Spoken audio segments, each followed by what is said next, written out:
And then finally, Henry Cole looked at Mr. Durberger and said, thank you very much for answering my questions. We will see you again. He did not say, I will see you again. He said, we will see you again. And when he said, we will see you again, that gray UFO came back down, hovered about 10, 12 inches off the berm of the road. A hatch opened.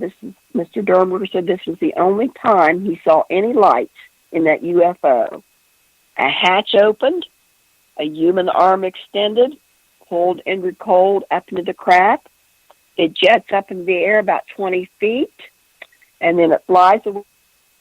It's silent, and then it begins to do a fluttering noise, and it flies away at a very high rate of speed. Mr. Durberger gets home. He's late. His wife said, what has happened to you? He said, get me a glass of water, and I'll tell you what's happened. Later, his wife called the West Virginia State Police and reported this UFO encounter that her husband had had.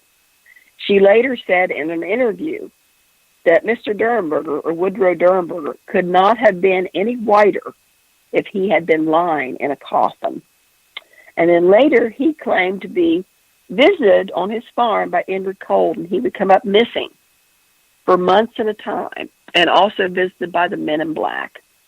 Again, John Keel hears about this story. He thinks maybe it has something to do with what's going on in Point Pleasant, which Point Pleasant's about 65 miles south of Parkersburg. He comes up here, and he interviews Woodrow Durberger. Now, John Keel was not entirely convinced of the truthfulness of Woodrow Durberger. He kind of rode the fence on this. But the only thing to me that gives it some kind of credibility is the fact that he did not call. He did not make the report. His wife is the one that called the police. And this story preceded the Mothman by 12 days. And how this Ingrid Cole would be such a description of the Men in Black, who also came to Mr. Durberger's farm to interrogate him. And he thought they were from the government, the CIA, or he thought that they were the mafia, strangely enough. So, yeah, it was really a crazy time. It sounds like it, but in a way, you know how long it takes our TV signals to reach out in space? It makes me almost think that whatever these craft, these aliens that came down and communicated with him, yeah, and also the Men in Black. You mentioned earlier this was in the 60s or 80s, whatever it was. Okay, they were driving late cars of the 50s. It's almost like the time a signal just reaches out in space. They probably think that's the way we dress, that's the type of vehicles we are driving, and they're like way behind in time.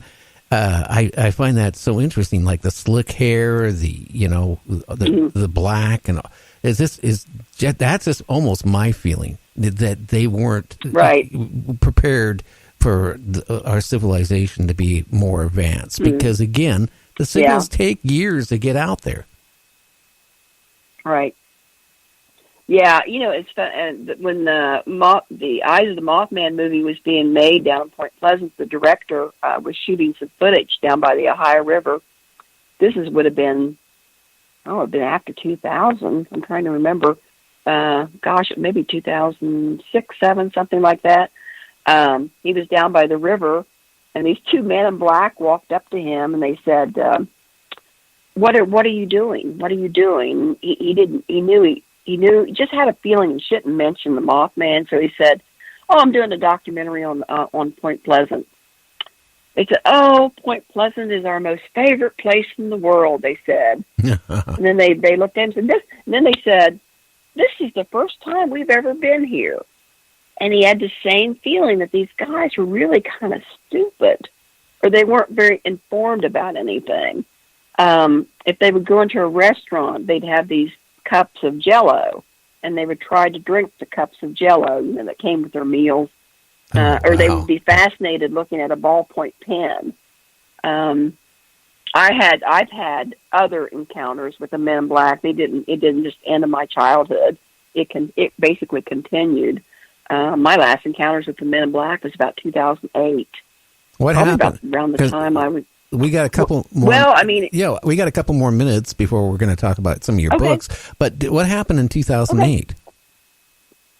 Well, I had been followed around by a guy, which would have been about 35 years after the Mothman sighting in Indrid Cold. He was an exact description of Indrid Cold. He really was. Always a long, dark trench coat. He would show up at book signings. He told me he assisted in brain surgeries. They don't do brain surgeries around here. He seemed very childish and naive. Went to a local art auction, bought some of my artwork, and I never saw him again. But in 2008 is when my mother was very sick and in the hospital. And two men in black came to the door. I was upstairs sleeping. Two men in black came to the door, knocked on the door. My sister answered the door, and they said, "Is Susan home?" And my sister said, "Well, no, yes, but she's upstairs sleeping, and our mother's been sick." And they said, "Oh, will you tell her?" And she said they were like looking behind her, like they were looking for me. And they said, "Well, tell her we will see her again," is what they said. And finally, a dark old model car pulled up, and she said she looked across the street, and there was two other men in black, and they all got in the car and they drove away. That was 2008. Yeah, but nothing since then. I wonder what vintage the car was in 2008. I mean, it seems like they're in a. I think she. Go ahead. Yeah, it looked like it was a large. It wasn't one of these smaller cars that we have now. It was maybe 1970s. I don't know. I really didn't ask her. But at first she thought they were like Jehovah's Witnesses or something like that, or some fundamentalist group. But she said they were all dressed in black and had on black hats. Ah, that would be so scary. Strange. Oh, yeah. Yeah. Now, tell us about... go ahead. Oh, no. For your listeners, most of these stories are in Nick Redfern's book, The Black Diaries, if you want to read those. It's pretty special because a lot of things in this book they seem to have to do with people having seeing men in black in their room at night. They seem to be more apparitional, ephemeral in some way. Oh, no. None of these things, these men in black I saw, they were solid. They were breathing. They were flesh and blood creatures. So was this other fellow named Billy that was following me around. So I would recommend if they're interested in looking into this further to get his book. Yeah, but, it sounds like. Yeah, my ghost tour starts up in this fall, and I've got that and a few books out. Strange, I've do all kinds of different things. I do have a book called Cry of the Banshee, which is West Virginia hauntings and paranormal tales, and Astrological Guide to Seduction and Romance. I did something in 1990 called the Phoenix Cards, which were a reincarnation deck. And most recently, I've done something called the Black Moon Astrology Cards, which are an astrological deck. So I do all kinds of things. Well, how can people find you? Oh, you can find me on Facebook as Susan A. Sheppard or hauntedparkersburgtours.com. hauntedparkersburgtours.com, and that has my email. I'm happy to talk to anyone. That is a great website. I was looking at that today. I mean, thank you. I don't know if you did it or whoever did it. It just blew me away. It's really worth going and taking a look at, people. Well, I did it. Thank you very much. It took me 6 months to teach myself. Yeah, websites can be hard. So yeah, we had lots of interesting ghost stories in the fall. We also include the paranormal. We will cover them. I mean, if people want to hear the Mothman story, if they want to hear the Indrid Cold stories, I usually tell Mothman if we have smaller kids on the tour. We've got Appalachian Banshee stories. We've got all kinds of interesting a haunted mansion where it's a very historical mansion. The guy is one of West Virginia's first senators. He knew Abraham Lincoln. He knew Edgar Allan Poe. He was friends with Edgar Allan Poe. It's very haunted. It's very fascinating. So yeah, we're located along the Ohio River. I'm actually from the sticks myself, but I've lived in Parkersburg most of my adult life. So it's a great ghost tour. And how long is the tour? I mean, when you it's long. It's about 2 hours. Probably if we have a smaller group, we could probably finish it up in an hour and a half. But as we get close to Halloween and we get large crowds, people walk at different rates. Sometimes we've had people in crutches. That might take us 2 to 2.5 hours. It's worth every minute.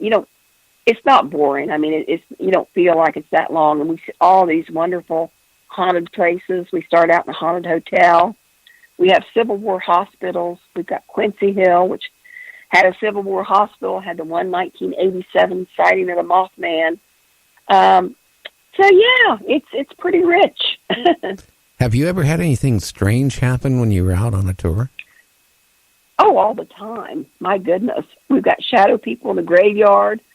Oh, what can I say? There's been so many things. Yeah, we used to go up to the Weeping Woman statue. Sometimes we would come away, that's in the graveyard. We would come away with our clothes unbuttoned, undone. I went up there one Halloween night, about midnight. The legend around her is she gets up from her pedestal and she walks through the graveyard, weeping and grieving over all the lost souls that are buried there from the Civil War. There's lots of Civil War soldiers in there. Also, she watches over the Jackson family plot. That's not Michael Jackson. That's the Stonewall Jackson family.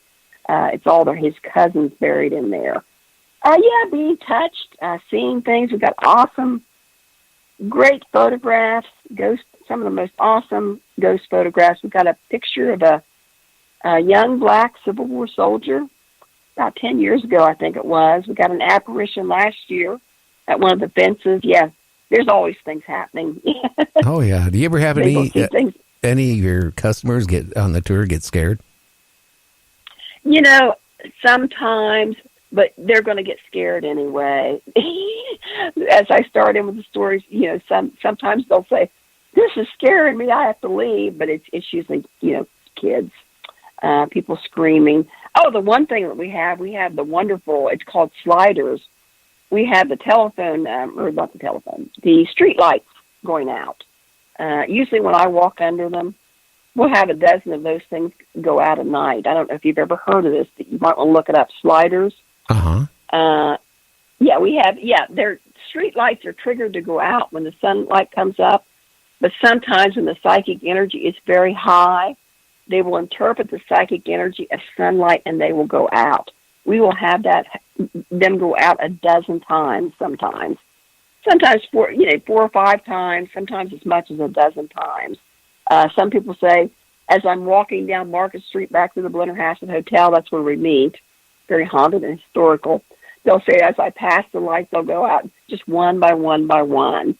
And they say, as I get down the street, they all come back on as I, get out of a distance from them. It's also everybody's combined psychic energy, too. So, yeah, they should have some experiences, definitely. Again, why don't you give your website address one more time here before I let you go? And I just want to say thank you, Susan, because, the Mothman, I got good, people were chatting about it. I don't know. In the Men in Black, I'm going to have to do more research on it because it really makes me feel like, maybe they're aliens and they're, again, our signals can take anywhere from 25 years to 100 years, depending on how far out they are, the planets that maybe are receiving our signals. Yeah, I'm wondering maybe from the future, and they've gotten some of the signals, I don't know. Yeah. And somebody said that I don't know, maybe the aliens are us, actually, and they're just coming back to check on us, you know what I mean? Sometimes I think that, too. That's possibility. Okay, it's hauntedparkersburgtours.com, hauntedparkersburgtours.com. Susan Sheppard. Well, Susan, so that should pull up. I want to say thank you so much for coming on Night Dreams Talk Radio. Great. And, thank you so much. We both came on here feeling a little under the weather, but I think we did a good job. Yep, and maybe we can get you on in a couple more months and we can talk more about hauntings and stuff. Okay, kid. Well, you have a good one. All right. Okay, thank you.